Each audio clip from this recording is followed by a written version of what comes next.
কোরআনের একটি আয়াত আপনাদের সামনে তেলাওয়াত করেছি, ইয়া আইয়ুহাল্লাযীনা আমানু লা তাত্তাখিযুল কাফিরিনা আউলিয়া মিন দুনিল মুমিনিন। হে ইমানদাররা, কখনো তোমরা কাফিরদেরকে তোমাদের বন্ধু অভিভাবক হিসেবে গ্রহণ করবে। দুর্ভাগ্য হলো, সত্য আপনারা জানেন, বিগত বিভিন্ন জুমায় এ নিয়ে আলোচনা আমরা করেছি। আমরা আমাদের যতটুকু হক দায়িত্ব পালন করার চেষ্টা করেছি যে বর্তমান মধ্যপ্রাচ্যের গাজা ভূখণ্ডটি এক মানবিক মহাবিপর্যয়ে পড়ে রয়েছে। আধুনিক সভ্য যুগে শুধুমাত্র খাবারের অভাবে ছোট্ট ছোট্ট শিশুগুলো অনাহারে অর্ধহারে দুনিয়ার জীবন শেষ করে পাড়ি দিয়ে যাচ্ছে।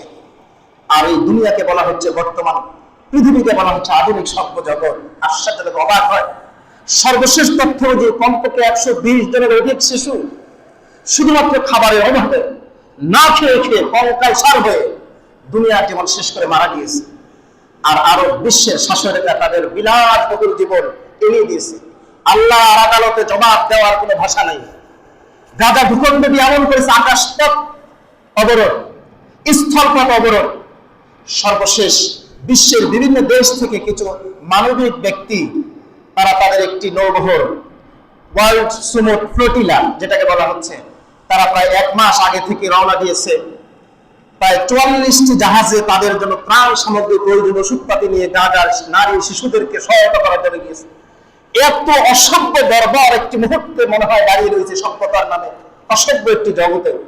ইসরায়েলি সৈনিকরা সেই সকল জাহাজের ভিতরে আক্রমণ করে তাদেরকে গ্রেপ্তার করে এই গাজা ভূখণ্ডের মুসলিম নারী শিশুদেরকে সকল প্রকার সহায়তা দিতেও প্রতিবন্ধকতা তৈরি করে দিচ্ছে। অন্যদিকে আমরা যারা দুপুরে জুমার পরে গিয়ে খাবার খাবো, বিশ্বাস করুন সবাই বিভিন্ন ভালো ভালো খাবার খাবো। আরব বিশ্বের শাসকরা তারা তাদের রাজ পোশাক টিকিয়ে রাখার জন্য সব কাজ করে যাবে। অন্যদিকে গাজার ভূখণ্ডের নিষ্পাপ শিশুগুলো খাবারের অভাবে যখন মারা যাচ্ছে। গত কয়েকদিন আগে দেখলাম একটা শিশু একটা প্লে কার্ডে একটা চমৎকার লেখা এঁকেছে আরবিতে। সেখানে সে বুঝিয়েছে, খাবার আত্মনাতে সে লিখেছে, আমি পৃথিবীতে থাকতে চাই না, আমি জান্নাতে যেতে চাই, যেখানে আমার মা চলে গিয়েছে, যেখানে রয়েছে ভালোবাসা, যেখানে রয়েছে খাবার, যেখানে রয়েছে পানি। ছোট্ট একটি শিশু এই পৃথিবী কি জবাব দেবে? আশ্চর্য লাগে, দুঃখও লাগে যে মুসলিম শাসকের কাছে আল্লাহ সুবহানাহু ওয়া তাআলা মরক্কো থেকে ইন্দোনেশিয়া পর্যন্ত বিশাল বিস্তৃত ভূমি দিয়েছেন, শাসন ক্ষমতা দিয়েছেন, সমস্ত প্রাকৃতিক সম্পদ দিয়েছেন। অথচ গাজার ভূখণ্ডের আয়তন কতটুকু? আমাদের ঢাকা শহরের সমান হবে। এতটুকু ভূখণ্ডকে জীবন্ত কবরস্থানে পরিণত করিয়েছে ইসরায়েলের বর্বর বাহিনী।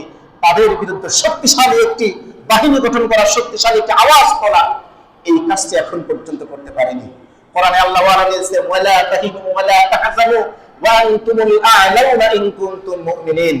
তোমাদের কোনো ভয় নেই, তোমাদের কোনো চিন্তা নেই, তোমরাই বিজয়ী হবে। শর্ত একটি, ইন কুনতুম মুমিনিন, যদি তোমরা মুমিন হও। যতক্ষণ মুমিন না হবে ততক্ষণ পর্যন্ত এরকম পিটন, মার, অধঃপতন খেতেই হবে, নির্যাতিত, নিপীড়িত, নিষ্পেষিত, নিগৃহীত হতেই হবে। মুসলমানদের ইতিহাস অত্যন্ত সমৃদ্ধ ইতিহাস। 313 জন নিয়ে বদরের প্রান্তরে প্রশিক্ষিত বাহিনীর বিরুদ্ধে যুদ্ধে জয় হয়েছে। মুসলমানদের ইতিহাস হাজার হাজার ফেরেশতা দিয়ে মুসলমানদের সাহায্য করার ইতিহাস। 1000, 3000, 5000 ফেরেশতা দিয়ে সাহায্য করার ইতিহাস। অথচ তামাম পৃথিবীতে রাসূল করিম সাল্লাল্লাহু আলাইহি ওয়াসাল্লাম, আবু দাউদ শরীফের হাদিস, রাসূল করিম সাল্লাল্লাহু আলাইহি ওয়াসাল্লাম এক সাহাবীকে বলেছেন যে এমন একটি যুগ, ইয়াতি আলান নাস জামান, এমন একটি যুগ আসবে, কাল আসবে, সেই যুগ আর সেই কালে বিভিন্ন সম্প্রদায় তোমাদের উপর আক্রমণ করার জন্য হবান করবে, তারা একসাথে আক্রমণ করবে।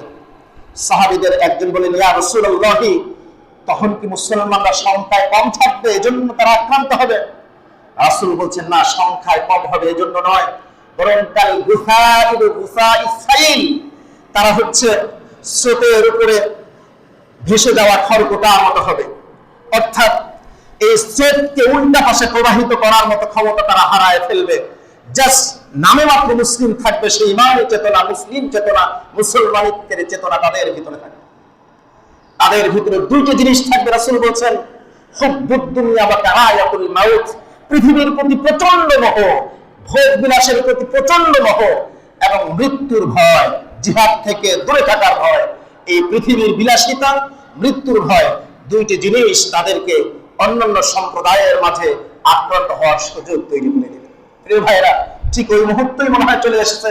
তাম পৃথিবীতে মুসলমান আছে, মসজিদ আছে, মাদ্রাসা আছে, সব আছে, গাজা মাত্র কয়েক লক্ষ মুসলমান ইসরায়েলি বর্বরতার মুখে হায়নার মতো বর্বর অবস্থায় না খেয়ে মারা যাচ্ছে।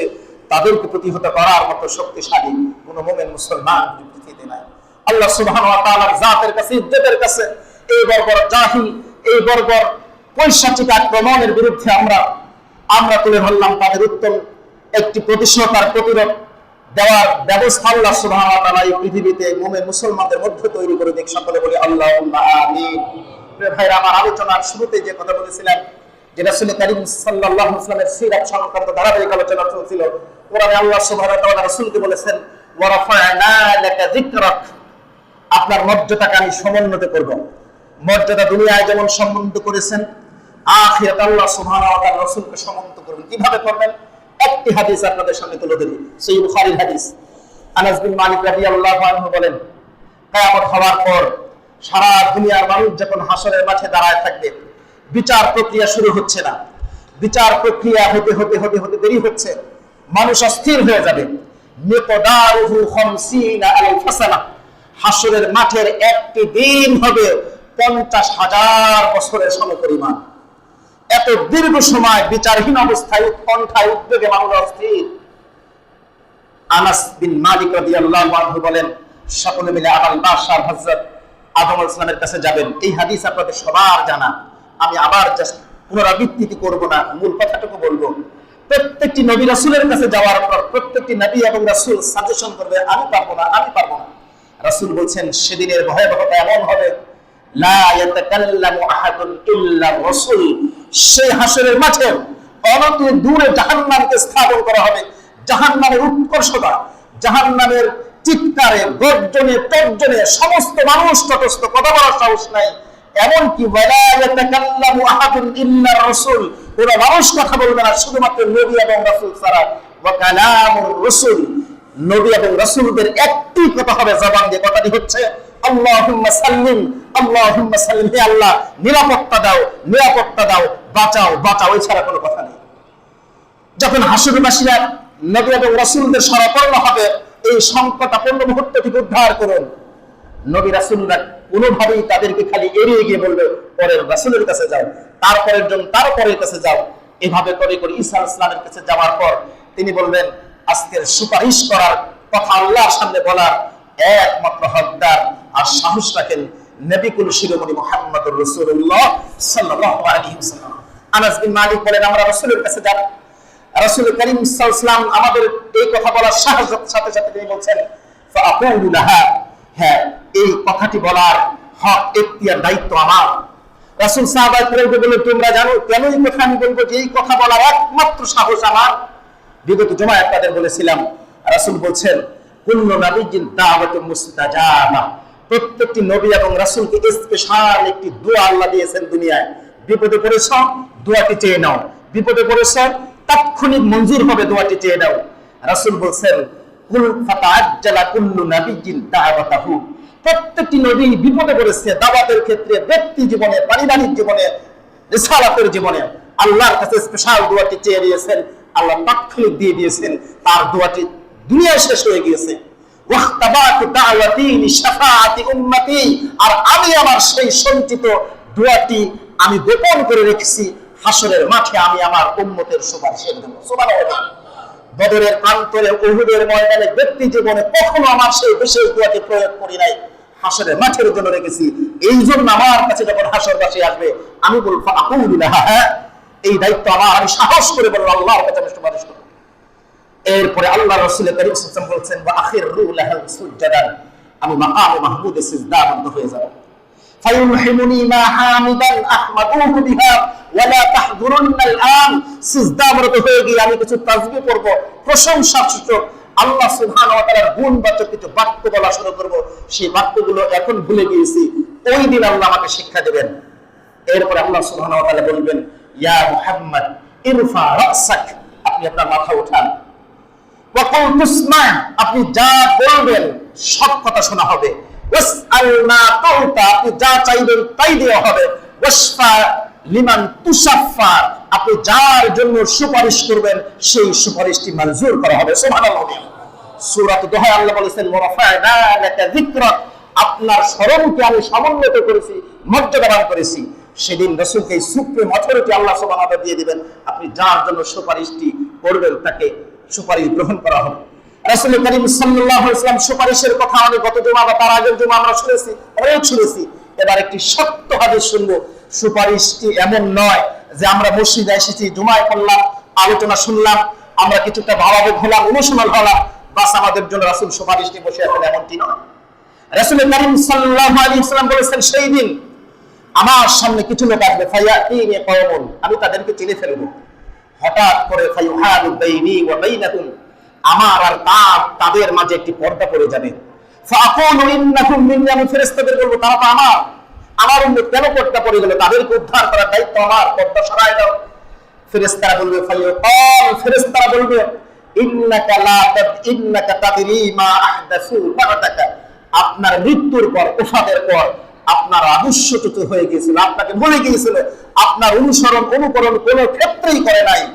রাসূল বলবেন সুহতান সুহতান লিমান গায়্যারা মিন বা'দি, সরে দাও দূর হয়ে যাও, তোমরা যারা দৌড়ে তীব্র গতিতে আমার কাছে এসেছিলে সুপারিশের জন্য, আমার থেকে দূরে সরে যাও। রাসূল বলছেন আরেকটি সত্য হাদিস যে লাযুদান্না ইয়াউমাল কিয়ামাতি রিজালান কামা তাজিদাল গরিবাতু মিনাল ইবলি আনিল হামুস। রাসূল বলছেন তোমাদের গৃহের মাঝে, ঘরের পাশে একটি পানির কূপ আছে, সেই কূপের ভিতরে তোমার বাড়ির সেই ভেড়া বকরিরা পানি পান করে। হঠাৎ করে প্রতিবেশীর কোনো একটি ভেড়া বকরি এসে তোমার বাড়ির কূপের মধ্যে যদি পানি পান করতে চায়, তুমি যেমন একটি লাঠি দিয়ে লাকড়ি দিয়ে লাকড়ি দিয়ে তাদেরকে তাড়িয়ে দাও, কিয়ামতের মাঠে আমার অনুসরণ অনুকরণ আদর্শের উপরে জীবন অতিবাহিত করে নাই এমন ব্যক্তিবর্গ যখন আমার সুপারিশের জন্য কাছাকাছি হবে, আমি আমার লাঠি দিয়ে, শক্ত লাঠি দিয়ে যেমন তাড়িয়ে দাও, আমি তাদেরকে ঠিক তেমনি তাড়িয়ে দেব, তাদের কাছে আমার সুপারিশ পৌঁছাবে। প্রিয় ভাইরা আমার, শুরুতে বলেছিলাম আল্লাহ সুবহানাহু ওয়া তাআলা আমাদের জীবনে যা দিয়েছেন, যা দেন নাই, কোনো আপত্তি নাই, দিয়েছেন তাওহীদ আর ঈমান। ঈমান যেমন সম্পদ, দ্বিতীয় আরেকটি সম্পদ হচ্ছে রাসূলের উম্মাহ হয়ে রাসূলের সুপারিশ পাওয়া। নিশ্চিতভাবে পৃথিবীতে এসেছি, চলেই যাব। পৃথিবীতে যাদের চিহ্ন আছে, যারা আজকে জীবন আছে, একজন থাকবো না। অনন্ত অসীম জালে অসীম কালে আল্লাহ সুবহানাহু ওয়া তাআলার ক্ষমা এবং রাসূলের সুপারিশ যাদের সামনে হবে, তারাই সত্যিকারের সফল এবং কামিয়াবি। দুনিয়াতে বড় নেতা হওয়া, কর্তৃত্ববান হওয়া, সম্পদশালী হওয়া, পাঠ্যদৈশত হওয়া, বড় হুজুর হওয়া, বড় খতিব হওয়া, এগুলো সফলতা নয়। প্রকৃত সফলতা চোখের পানি দিয়ে আল্লাহ সুবহানাহু ওয়া তাআলা সন্তুষ্ট করে, রাসূলকে সন্তুষ্ট করে, রাসূলের আদর্শের উপরে চলা। আসুন, সিরাতের উপর দীর্ঘ আলোচনা চলেছিল।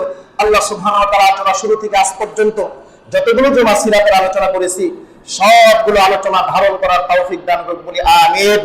যত কথাই বলি, যত যাই বলি, রাসূলের আদর্শ ত্যাগ যদি হয়ে যায়, আদর্শচ্যুত যদি হয়ে যায়, তাহলে কোনোভাবেই রাসূলের সুপারিশ পাওয়ার কোনো সুযোগ নেই। আল্লাহ সুবহানাহু ওয়া তাআলা রাসূলের আদর্শের উপর আমাদের বাকি